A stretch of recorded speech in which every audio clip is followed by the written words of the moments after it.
बहुत साल पहले एक दूर दराज गांव में एक शख्स रहता था जिसका नाम रहमत था। वो एक मेहनती और नेक दिल इंसान था। उसका बचपन गुर्बत में गुजरा, मगर उसने हमेशा ईमानदारी और सब्र से जिंदगी का सामना किया। रहमत के वालिद एक मामूली किसान थे जिन्होंने दिन रात मेहनत करके अपने बेटे को अच्छे अखलाक और खलूस की तालीम दी। रहमत ने बचपन से ही जिंदगी के उतार चढ़ाव को करीब से देखा था, मगर उसके दिल में हमेशा एक उम्मीद की रोशनी जलती रही। जवानी में रहमत ने अपनी जिंदगी के ख्वाब देखने शुरू किए। वो चाहता था कि वो अपने वालिदीन को खुश रखे और अपनी मेहनत से अपनी किस्मत बदले। उसने खेतों में काम किया, दूसरे गांव जाकर मजदूरी की और कई बार थकावट के बावजूद हिम्मत न हारी। उसकी माँ इसके लिए दुआ करती और कहती, बेटा, मेहनत और ईमानदारी का फल कभी रायगा नहीं जाता। वक्त गुजरता गया और रहमत एक जिम्मेदार और खुददार नौजवान बन गया। जब रहमत की शादी हुई तो उसने अपने वालिदीन की खिदमत को अपना औलीन फर्ज समझा। उसकी बीवी एक सादा और नेक दिल खातून थी जो हमेशा उसका साथ देती। उनके यहाँ 3 बेटे पैदा हुए, कबीर, ताहिर और सुलेमान। रहमत ने अपनी औलाद की तरबियत ईमानदारी और अखलाकियात पर की। वो हमेशा कहता, बेटे, दौलत जिंदगी की सबसे बड़ी नेमत नहीं बल्कि माँ बाप की दुआएं ही असल खजाना है। उसके बेटे उसकी इज्जत करते, मगर जैसे जैसे वक्त गुजरता गया उनकी तरजीहात बदलने लगी। जब रहमत बूढ़ा हो गया तो उसके लिए रोजमर्रा के काम मुश्किल होने लगे। उसकी कमर झुक गई, आंखों की रोशनी मध्यम पड़ गई और वो अक्सर माजी की यादों में खोया रहता।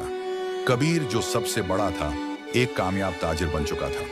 उसके पास बड़ी जमीनें और दौलत थी, मगर उसके दिल में वालिद के लिए मोहब्बत की वो चमक नहीं रही थी जो बचपन में हुआ करती थी। एक दिन उसकी बीवी ने कहा, कब तक अब बाजान को यहां रखेंगे? हम पहले ही बहुत मसरूफ हैं। कबीर ने एक नजर अपने वालिद पर डाली जो खामोशी से दीवार को घूर रहे थे। उसने सर्द लहजे में कहा, हम इन्हें ताहिर के पास भेज देते हैं, शायद वो उनका ज्यादा ख्याल रख सके। रहमत को बगैर किसी शिकवे के ताहिर के घर भेज दिया गया। ताहिर एक सरकारी मुलाजिम था। उसके पास वक्त कम था, मगर दिल में कुछ नरमी बाकी थी। वो वालिद को अपने घर ले आया, मगर उसकी बीवी ने जल्द ही शिकायत करनी शुरू कर दी। हम पहले ही बच्चों के अखराजात से परेशान हैं, उबा की दवाइयों का खर्च कहां से लाएंगे? ताहिर परेशान हो गया, मगर उसके पास कोई जवाब न था।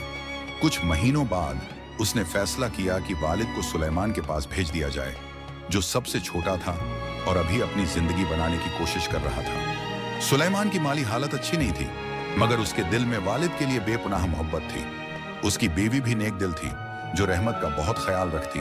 वो खुद उन्हें खाना खिलाती, उनकी दवाइयां वक्त पर देती और जब वो रात को जागते तो उनके पास बैठकर उनकी दिलजोई करती।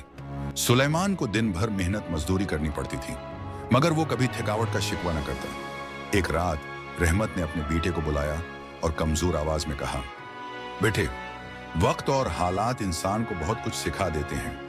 जिंदगी की सबसे बड़ी हकीकत यह है कि वालिदैन कभी बोझ नहीं होते, मगर जब इंसान उनकी कदर नहीं करता तो एक दिन ऐसा आता है कि पछतावे के सिवा कुछ बाकी नहीं रहता। तुमने मेरा सहारा बनकर यह साबित किया कि सच्ची मोहब्बत दौलत या सहूलतों से नहीं बल्कि दिल के खलूस से होती है। सुलेमान ने अपने वालिद की बात सुनकर उनके हाथों को थाम लिया। आंखों से आंसू बहने लगे। वो बोला, अब्बा, आपकी खिदमत मेरा फर्ज ही नहीं, मेरा फख्र भी है। मैं आपसे बेहद मोहब्बत करता हूं और हमेशा करता रहूंगा।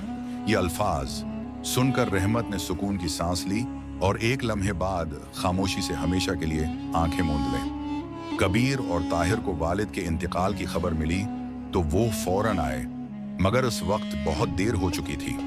जब उन्होंने अपने वालिद के बेजान जिस्म को देखा तो उनके दिल में नदामत की एक तेज लहर दौड़ गई। वो जान गए थे कि इन्होंने अपने वालिद को खो दिया है और अब इन्हें कभी माफ करने का मौका नहीं मिलेगा। सुलेमान, जो सबसे गरीब था मगर सबसे ज्यादा अमीर साबित हुआ, क्योंकि उसने वालिद की खिदमत करके वो सुकून पाया जो दौलत से हासिल नहीं हो सकता। उस दिन के बाद कबीर और ताहिर की रातें पछतावे के अंधेरों में गुजरने लगीं, मगर जो वक्त गुजर चुका था वो वापस नहीं आ सकता था। कुछ साल गुजर गए। कबीर और ताहिर की दौलत बढ़ती गई, मगर उनके दिल में बेसुकूनी की आग जलती रही।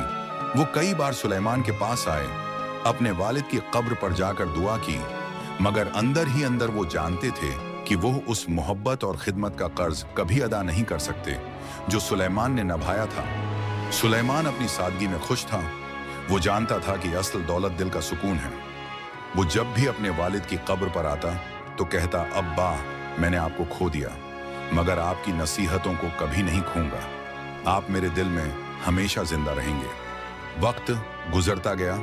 सुलेमान के अपने बच्चे बड़े हो गए मगर उसने हमेशा अपने वालिद की कहानी सुनाई। वो कहता, अगर जिंदगी में सच्ची कामयाबी चाहते हो तो अपने वालिदैन की इज्जत करो, क्योंकि जब वो चले जाते हैं तो पछतावे के सिवा कुछ बाकी नहीं रहता। उसकी बातें उसके बच्चों के दिल में उतर गईं और उसने जो सबक सीखा था वो नस्ल दर नस्ल मुंतकल होता चला गया।